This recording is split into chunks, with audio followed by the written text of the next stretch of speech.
Hello, everyone. Long and live the welcome Empire! back to Trekyards. Long live the Empire. I am Captain Foley. I had that idea Admiral Foley. right as we started, hence the altar. Yeah. Hello, I'm Connor Coggins, and No, you're Captain Captain Coggins of the Mirror Terran Empire, but not the real one, maybe.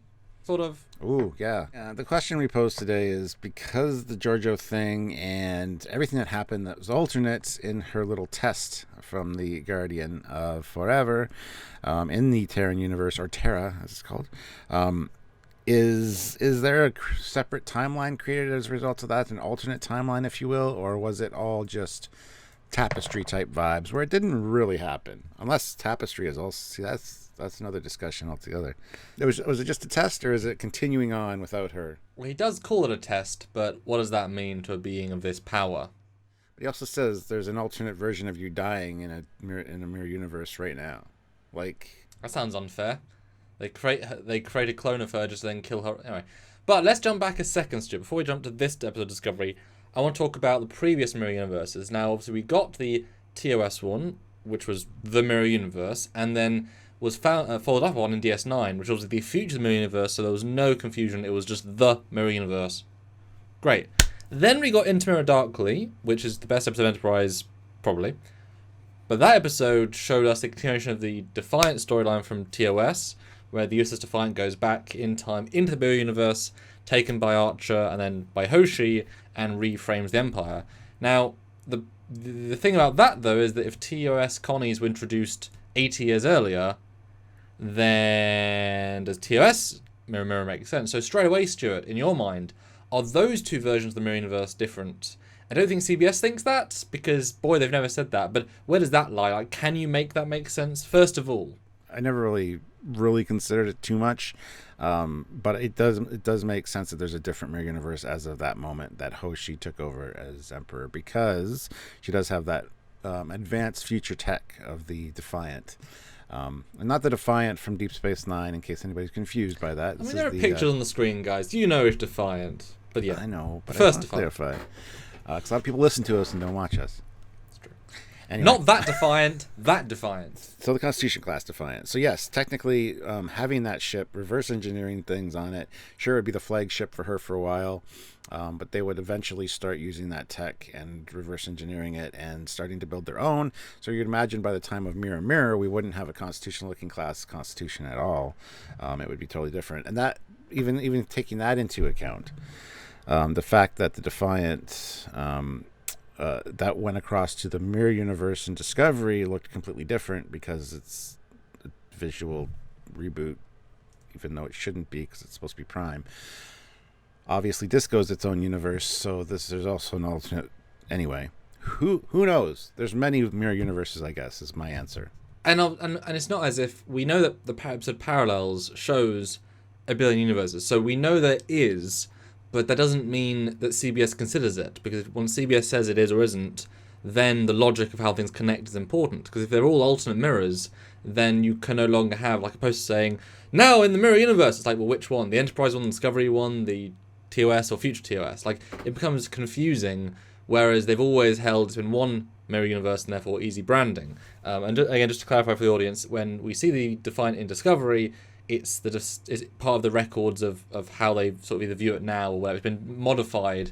We assume sort of a post-refit version, since the Discovery people were not stupid enough to design a wrong-looking... whoever did that could have found a Connie image and didn't. So it was obviously intentional, like, it's been changed.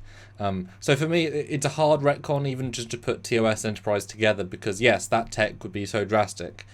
And I can see... if they had written TOS after, then I could have been fine with them saying this was like a ceremonial ship. They still have Connies as part of the fleet because the Connie represented the death knell of other races and caused the Empire. So there's like a sub-fleet of them where they look the same or they're not the same. Would have had the interiors be a bit different. Although obviously if so that would have been my thing. But another way of possibly caveating is that Hoshi may have taken over the Empire, but the Defiant was actually destroyed quite early on, and while she was able to maybe destroy a large amount of her resistance, the ship was destroyed, and because she held the records of the ship so close to hand, that was destroyed, the records, like the technical specs, and so while they knew theoretically how it all worked, just because you know there's a Warp 7 engine and maybe looked at it for a few minutes doesn't mean you can re-engineer it all in the same way. Maybe it took them, well, decades to redesign it. So that, I guess you have to say something like that, but it's a bit weird.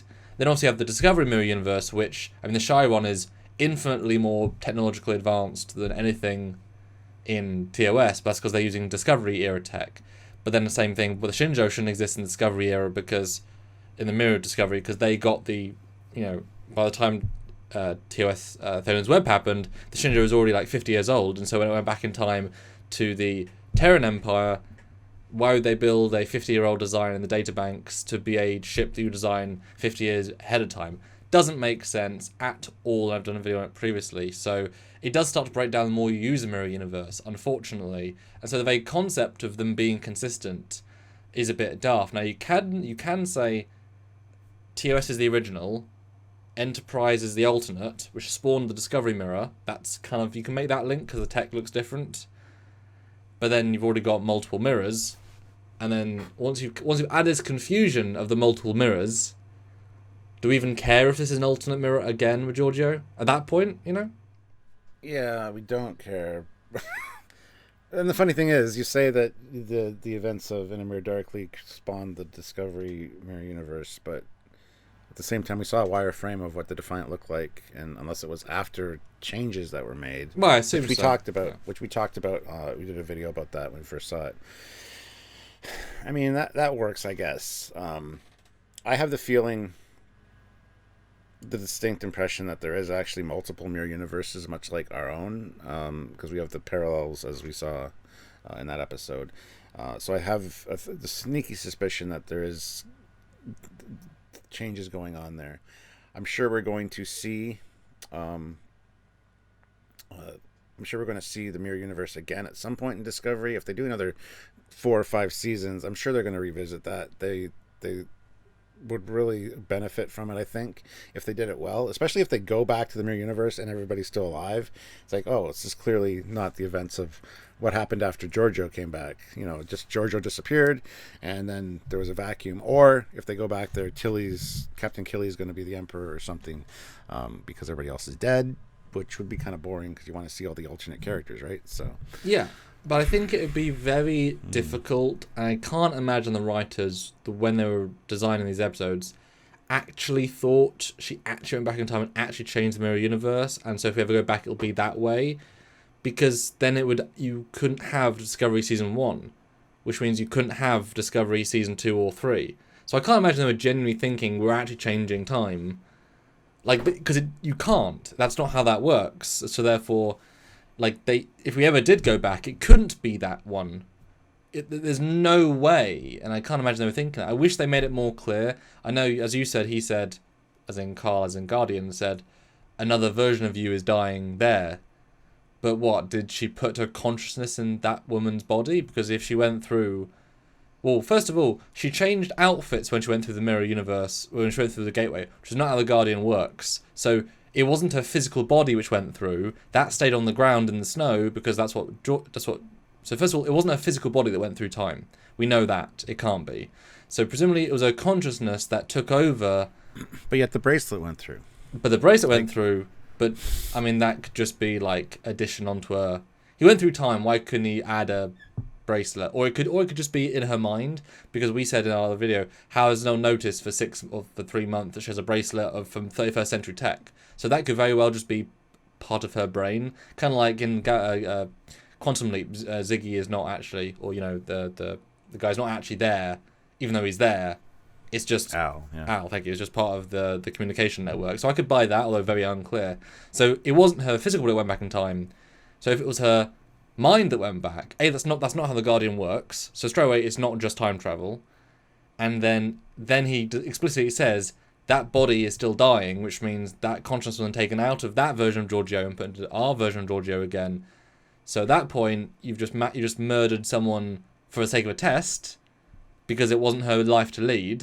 It was a different woman's life that she took over and then forcibly stopped. So it's an alternate universe that the Guardians created. So wouldn't it be fine to say then that Guardian uncreated, like it was all a fictional universe, like it was a pocket universe created and stopped? Because otherwise, it created a new universe, caused the death of a different Giorgio and of all the people, that seems a bit gruesome, given the Guardian said, I don't want to be part of the temporal war. I don't think he'd be okay with that, you know? It's a very good point. Yeah, I think it was more. I think it was more just a test, and just the wording was a little bit weird. Which makes sense for a Guardian. Like, he doesn't talk in clarities, you know? Yeah. So I have no problem with that. That's probably exactly what it is, which we've kind of established already. It's like we said, it's very much similar to the episode of TNG called Tapestry, where it's an alternate kind of, What if? What if? Yeah, a Christmas Carol, if you will, Ghost of Christmas Future. What could be? So yeah, I mean, I have no problem with it being just a test. I think that's probably the best answer, to be fair. And if they do visit the mirror universe, I could see them just having everybody alive again. When we watched, well, in the 60s, but when you watch Silent Age of Forever, you don't ever think what happened to the alternate universe created by Kirk in the past, where Edith Keeler is alive. Well, they were living that. Because since they were in vicinity of the Guardian, they were all fine, but they tried to contact the ship. The ship doesn't exist because she changed all the future on Earth, so that changed everything. There was no Federation, there was no Enterprise, but they were still there. They had to fix it, otherwise they're going to be stuck there with an alternate future. So that had already changed existence as we knew it. So they had to fix that one instant. They had to make her dead. That's true. I forgot. So basically, yeah. If it had been a real Guardian time travel situation, then she could never have gone back to... Well, she could have gone back to Michael Burnham and been like, hey, what happened? There'd be no discovery. Because everything she did in that universe... Yeah, so he obviously... It can't be time travel because they did not change the universe. End of story. Basically. But even with, But yeah, even still, like, a universe created... What happened in that universe when Keel was alive? We still saw the newspaper articles. We still saw the idea of the future. There was still information. There was still stuff that happened forward. We never think, well, what happened? What happened to that universe that we undid? Because at that time they thought of time as more a linear one universe. But that isn't a universe to us. That's just an aborted non-universe that didn't happen. It happened for as long as it happened, and we undid it. So as soon as Giorgio comes back, the guy just undoes that universe because it was never a real universe in the first place. Yeah. And him saying there's one of you just dying in a mirror universe is just a way for him to vocalize what he's trying to tell her, that there's so many different us's. And besides, he could still, I'm sure, put her back there and sort of put the link to that universe again, because it's just a construct, Like if he wanted to, it would be for 1 second before she died, etc. I mean, he's an entity that can change reality. So if he wants to create alternate universes, he can. Shouldn't do, and he doesn't most days, but he can do it. So I just wanted to bring it up. Is that a mirror? Is it even a real universe? Is it not? Lots of stuff to talk about, as we did, and that was a really, really interesting debate. What do you guys think? Because I think the episode is a bit, not so much vague as unclear, while trying to be clear. And it does stem from, you watch season 2 of Discovery, they do not understand a lot of the time travel stuff. They haven't made it, airtight. It doesn't all connect. This one, I think, is one of those things where they're just going to have it and then abandon it. And that, to be honest, might be the best thing. Mm-hmm. No, I totally agree. I think it's just good to just leave it with where it is. And just not even revisit the mirror universe. Not even visit the mirror universe again. And don't be saying, oh, Prime Lorca's back. Or no, don't think anything else apart from this episode, guys. All right, guys. Add your ideas, thoughts, comments, the debates down in the comments section. Make sure you remember the channel, hit the subscribe button, join if you can. That always helps us out.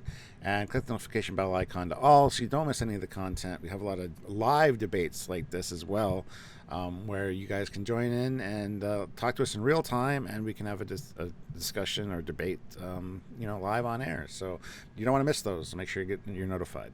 And if you can support us directly, we do appreciate that. You know how many videos we do each week, especially during the Discovery, Picard, Lower Decks, and then Prodigy season. Please do support financially. Each and every dollar does help. Well, it's essential, actually. From Patreon, PayPal, join the channel, or Super Chat. All great ways. Or use the codes for other things down below. Buy merch. All the great ways. Any help, lots help. And just tune in if you can't. And like, as Stuart said, because the free way does help too. That's right. So until next time, guys, I am Admiral Foley. Captain Cockings, and you will live again this week, Stuart. You survived another chat with me. But it's an old... Long live the Ultimate Empire doesn't exist anymore. Okay. Throw away that empire. Bye, guys. Bye, guys.